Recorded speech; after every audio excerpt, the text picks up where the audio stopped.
और बड़ी खबर आपको बताया, प्रधानमंत्री नरेंद्र मोदी की अध्यक्षता में आज नीति आयोग की गवर्निंग काउंसिल की बैठक होने वाली है। नीति आयोग की बैठक में 2047 में विकसित भारत के लक्ष्य को हासिल करने में राज्यों की भूमिका पर चर्चा होनी है।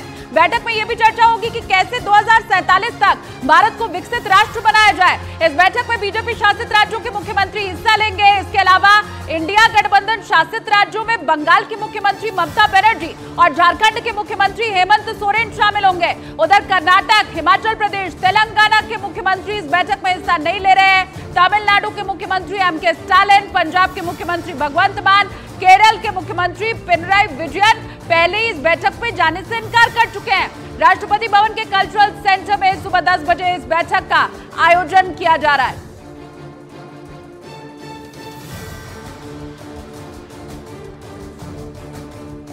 दिल्ली में माननीय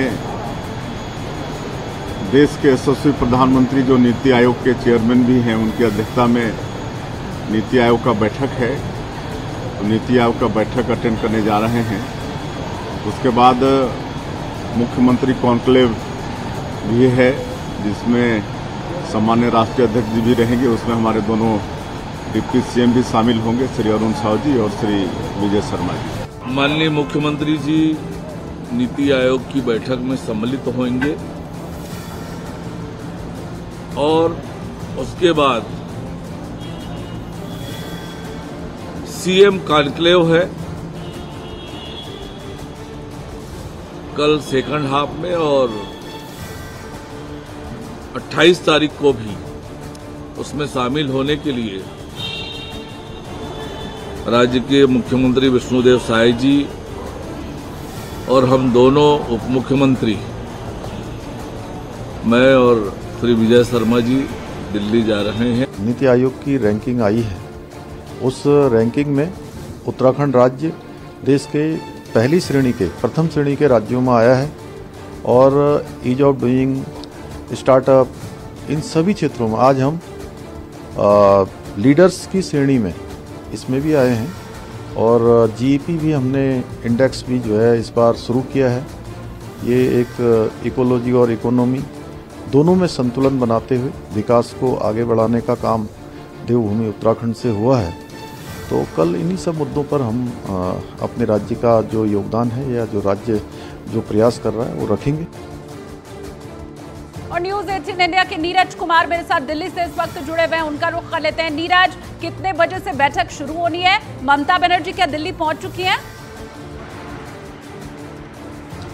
देखिए, बिल्कुल कल ममता बनर्जी दिल्ली पहुंच चुकी थी और पत्रकारों से उन्होंने बात भी किया था। 10 बजे नीति आयोग की बैठक की शुरुआत होगी और ममता बनर्जी ने इंडिया गठबंधन शासित राज्यों के मुख्यमंत्रियों से अलग राह पकड़ी है। हालांकि खुद ममता बनर्जी ने बताया कि हेमंत सोरेन इस बैठक में हिस्सा लेंगे, लेकिन कल शाम तक जो हमें जानकारी थी, कल शाम तक हेमंत सोरेन दिल्ली नहीं पहुंचे थे। देखना होगा कि आज वो बैठक में शामिल होते हैं कि नहीं। देखिए, ममता बनर्जी ने बार बार ये आरोप लगाया है कि बजट में उनके बंगाल के साथ भेदभाव किया गया, बिहार और आंध्र प्रदेश को ज़्यादा तरजीह दी गई है और इसलिए वो आवाज़ इसमें उठाएंगी। जहां तक इंडिया गठबंधन के बीच फूट की बात है कि एक मुख्यमंत्री या 2 मुख्यमंत्री बैठक में शामिल हो सकते हैं और कुछ मुख्यमंत्री बैठक में शामिल नहीं होंगे, तो इस आरोप पर ममता बनर्जी का कहना है कि वो देश की आवाज़ उठाएंगी। और टीएमसी के नेता बार बार कहते हैं कि उनके मुद्दे अलग हैं, उनकी प्राथमिकताएं अलग हैं और इसलिए ममता बनर्जी इस बैठक में हिस्सा लेंगी। देखना होगा कि किस तरीके से अपनी बात को वो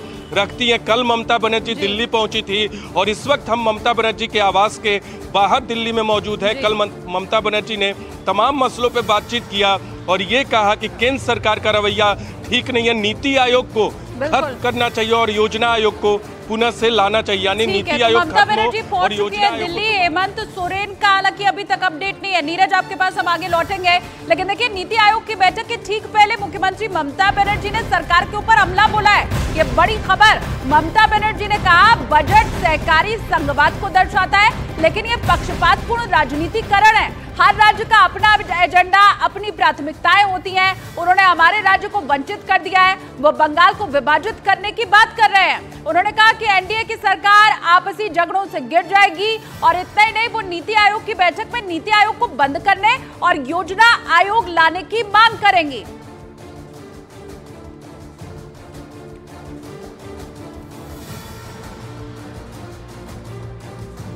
उधर ममता बनर्जी के इसी बयान पर शुभेंदु अधिकारी ने पलटवार किया है। उन्होंने कहा कि ममता बनर्जी को तो नीति आयोग के ऊपर भरोसा ही नहीं था, फिर वो आखिर जा क्यों रही हैं? ममता बनर्जी ने बंगाल को बर्बाद कर दिया है।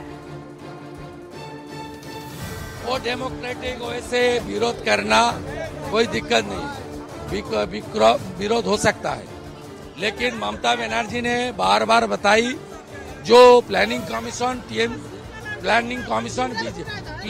कमीशन बीजेपी हटा दिया। नीति आयोग को नहीं मानता हूँ, और नीति आयोग को नहीं मानता है, मीटिंग के किस लिए जा रहा है, किस लिए जा रहा है, मुद्दा क्या है? बंगाल को बर्बाद कर दिया, एक्सटर्नल अफेयर्स का मामला में इंटरफेयर कर रहा है, या सिमी पीएफआई को देकर बंगाल को पाकिस्तान बनाने का काम कर रहा है। नीरज का एक बार फिर से हम रुख कर लेते हैं। नीरज, नीति आयोग जब से उसका गठन हुआ है तब से ही विपक्ष उसके ऊपर हमला बोलता रहा है। अब एक बार फिर से वही बात ममता बनर्जी ने छेड़कर पुराने विवाद को हवा दे दिया।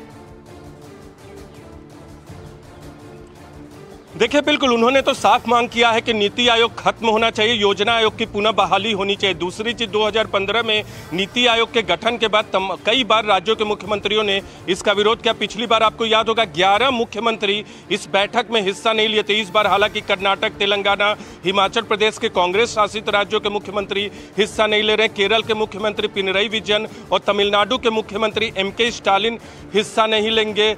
हालांकि हेमंत सोरेन को लेकर अभी तक थोड़ा सा सस्पेंस है। ममता बनर्जी ने जरूर कहा है कि वो इस बैठक में शामिल होंगे, लेकिन हेमंत सोरेन आज निकलते हैं कि नहीं रांची से, ये देखना महत्वपूर्ण होगा। लेकिन नीति आयोग की बैठक पे भी राजनीति हो रही है, क्योंकि बजट पर आरोप है विपक्ष के लोगों का कि बजट में भेदभाव रवैया अपनाया है बीजेपी और एनडीए सरकार ने। उन राज्यों को तरजीह दी गई है जिनकी सरकार में वहां पर पहुंच ही नहीं रहे। बहुत शुक्रिया नीरज इस जानकारी के लिए।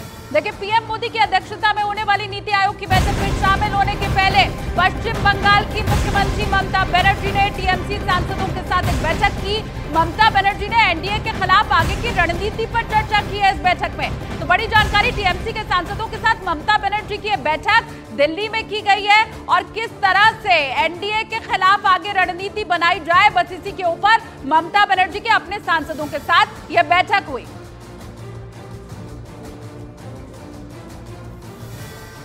और नीति